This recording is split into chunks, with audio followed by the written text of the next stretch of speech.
Good afternoon friends.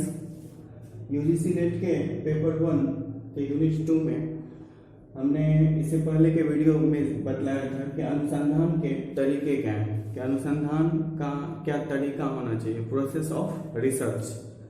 तो process of research से ही जुड़ा हुआ बिंदु है स्टेप्स ऑफ रिसर्च। मतलब अगर हम रिसर्च करते हैं तो उसका क्या तरीका है, इसको तो हमने बतला दिया।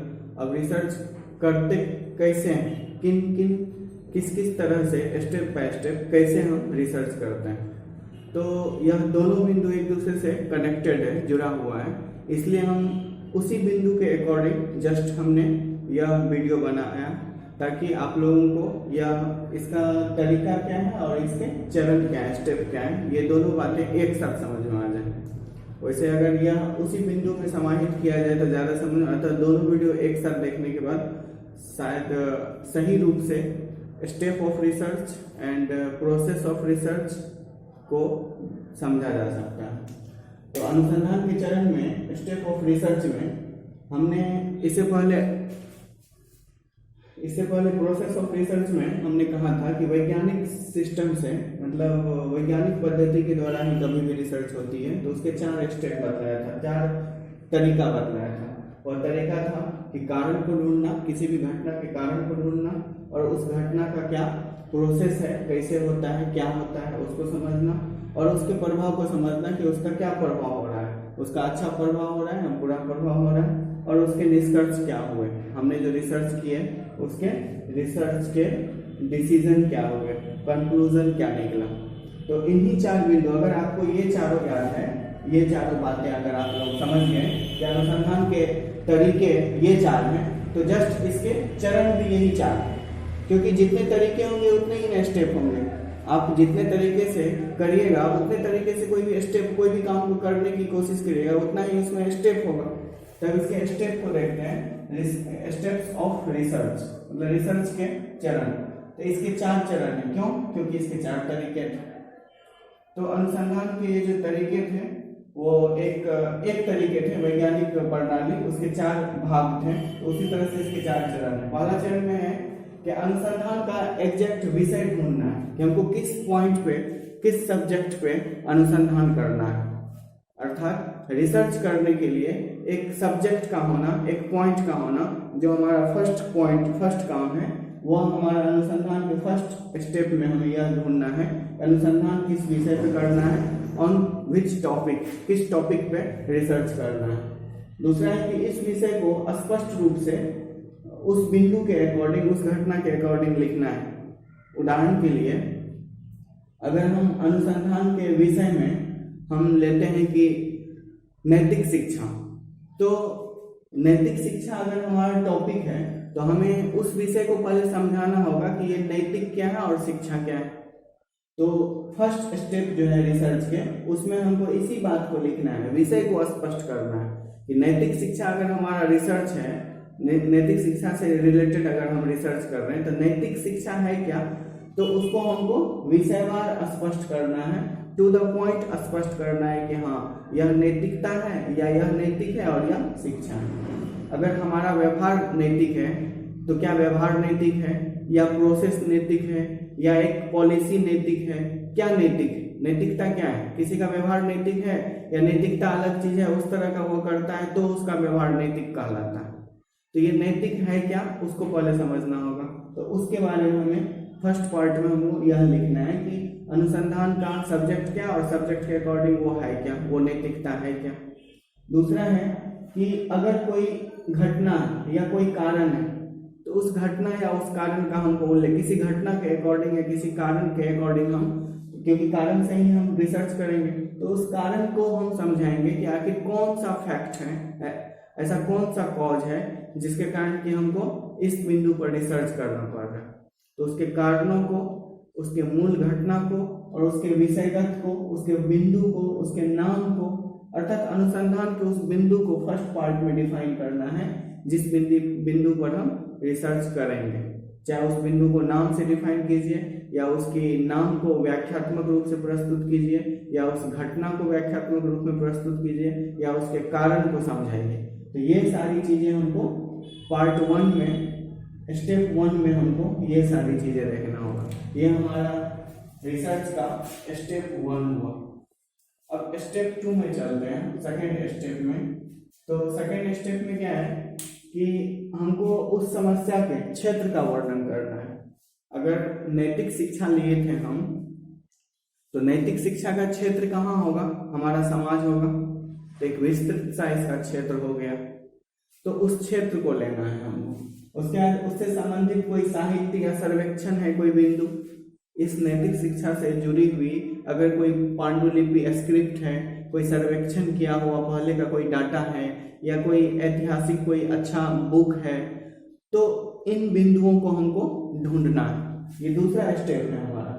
तो उससे संबंधित साहित्य और सर्वेक्षण की डाटा लेना है। उसके बाद अनुसंधान की एक परिकल्पना तैयार करना है।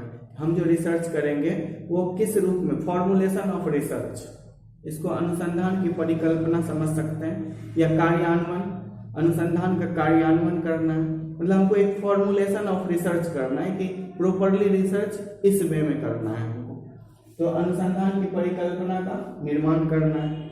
उसके बाद आंकड़े प्राप्त करने की विधि हुई कि हमको आंकड़ा प्राप्त करना है। तो कैसा आंकड़ा है, कहाँ से है, किन किन बिंदुओं से हम आंकड़ा लिए हैं, किन किन स्रोतों से आंकड़ा प्राप्त कर रहे हैं। तो आंकड़े प्राप्त करने की एक विधि का वर्णन हमको स्टेप 2 में करना है। फिर आंकड़े, जो भी हमने आंकड़े लिए हैं, चाहे वो गुणात्मक हो या व्यवहारात्मक हो या डिजिटल भी होगा, तो ये कैसा आंकड़ा हमने लिया है इसके प्रति, या व्यवहारात्मक हो। अब अगर हम नैतिक शिक्षा की रिसर्च की बात करें, तो नैतिक शिक्षा में जो आंकड़ा लिया जाएगा वो सोशल बिहेवियर होगा। तो कहीं ना कहीं से आंकड़ा जो होगा वो कुछ लोगों का व्यवहार के रूप में होगा, उसकी गुणवत्ता के रूप में होगी।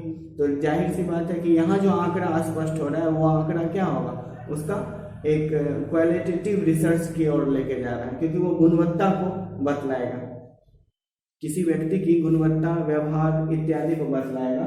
तो वो आंकड़े के बारे में विश्लेषण करना है कि आंकड़ा कैसा हम लिए हैं, उसकी क्या उपयोगिता है इस रिसर्च में। थर्ड स्टेप है हमारा कि आंकड़े के आधार पर अनुसंधान का प्रतिवेदन तैयार करेंगे। हम अनुसंधान का एक प्रतिवेदन तैयार करेंगे, किसके बेस पे, जैसा हमने आंकड़ा लिया है, आंकड़ा जैसा भी लिया है उसी के बेस पे प्रतिवेदन होना चाहिए। और घटना के प्रभाव का भी अध्ययन इसी थर्ड स्टेप में हम करेंगे।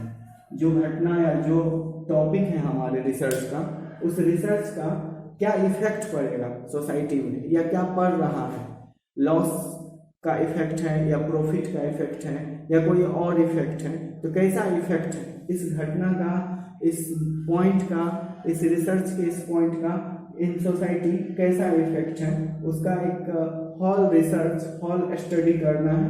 और अनुसंधान का अनुसंधान का उद्देश्य क्या, ऑब्जेक्टिव्स ऑफ द रिसर्च, इसको भी हमको थर्ड स्टेप में ले लेना है।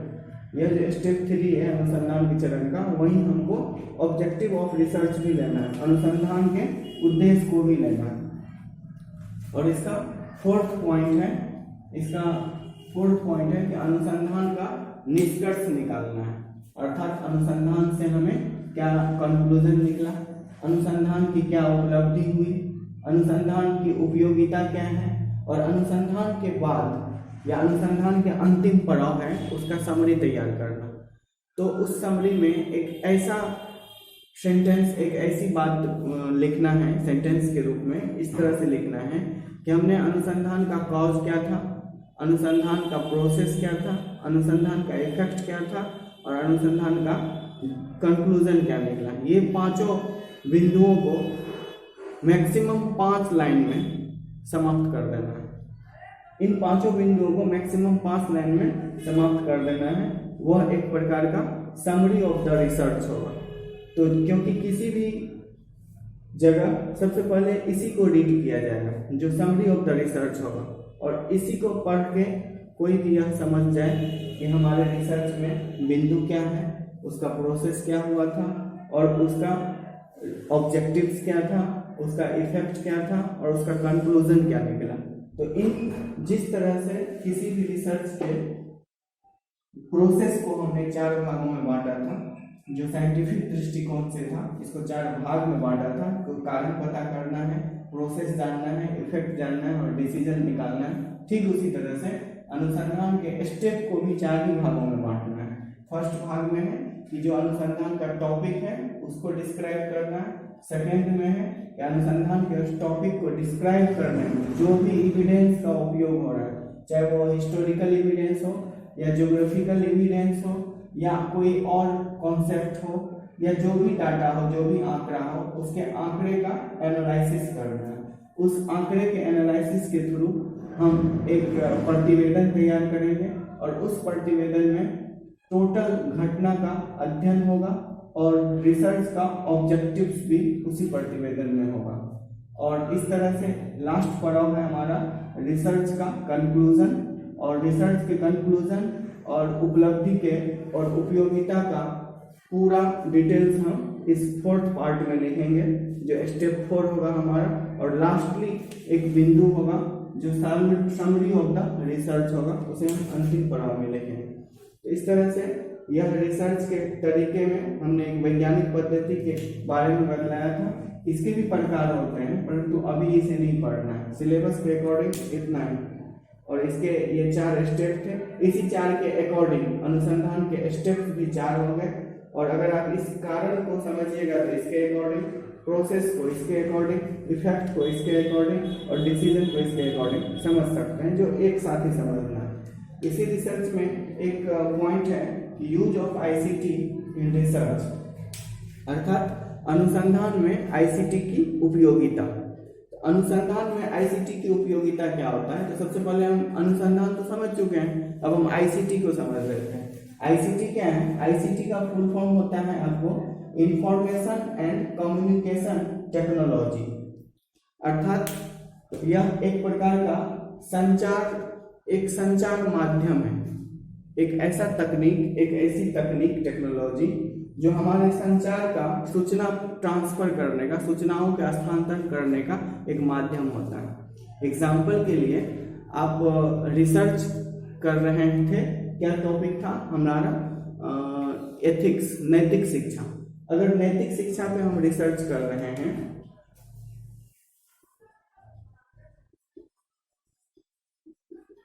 तो नैतिक शिक्षा पे अगर हम रिसर्च कर रहे हैं, ये अगर सपोज दैट हमारा टॉपिक है, तो इसमें किसी की, व्यक्ति की गुणवत्ता, व्यवहार इत्यादि का अध्ययन करना है। तो इसकी गुणवत्ता, व्यवहार इत्यादि या किसी का अध्ययन करने के लिए हमको कहीं ना कहीं किसी न किसी सोर्स की उपयोगिता होगी। जैसे कि आईसीटी के अकॉर्डिंग हम बात कर रहे हैं, जैसे कि अगर हम कभी फोन से बात करके कोई सूचना लेंगे, कभी किसी कंप्यूटर से उसका कोई डाटा लेंगे, कभी किसी रिकॉर्डर, कोई वीडियो रिकॉर्डिंग या सीसीटीवी फुटेज इत्यादि से उसका व्यवहार का आकलन करेंगे। तो ये जो यहाँ पे सीसीटीवी फुटेज की बात आई या मोबाइल की बात आई या कॉल रिकॉर्डिंग की बात आई या कुछ भी इस तरह का जो डाटा आ रहा है, इससे क्या हो रहा है कि हम इसको रियल में उसका रिसर्च कर पा रहे हैं। उसके रिसर्च के लिए हमको एग्जैक्ट सोर्स चाहिए, कुछ ऐसा साधन चाहिए। उदाहरण के लिए अभी आप लोग हमें देख रहे हैं, हमारी बातों को समझ रहे हैं, तो हमारे मन में जो इस पॉइंट के प्रति जो उपज है हमारे पास जो है, उसको हम आप लोगों के पास शेयर कर रहे हैं अकॉर्डिंग टू यूट्यूब या मोबाइल या etc इस टाइप के कोई टेक्नोलॉजी से।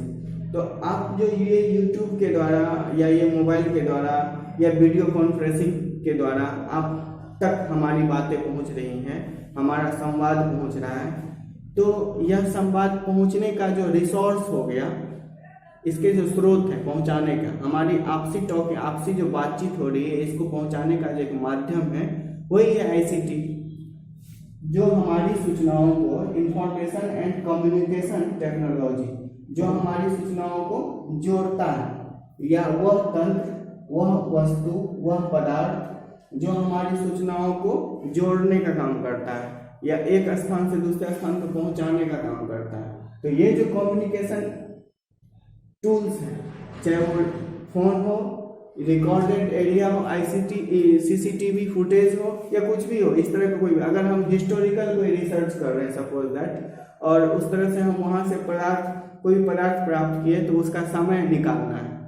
तो उसके समय के लिए अगर हम कार्बन डेटिंग सिस्टम का उपयोग कर रहे हैं, अगर उस समय की बातों को समझने के लिए हम कोई और नया टेक्नोलॉजी का उपयोग कर रहे हैं, तो यह जो टेक्नोलॉजी है, यह जो सिस्टम है, ये जो कंप्यूटर, मोबाइल फोन या कार्बन डेटिंग सिस्टम, इस टाइप का जो भी इंस्ट्रूमेंट यूज हो रहा है as a technical instrument is called ICT।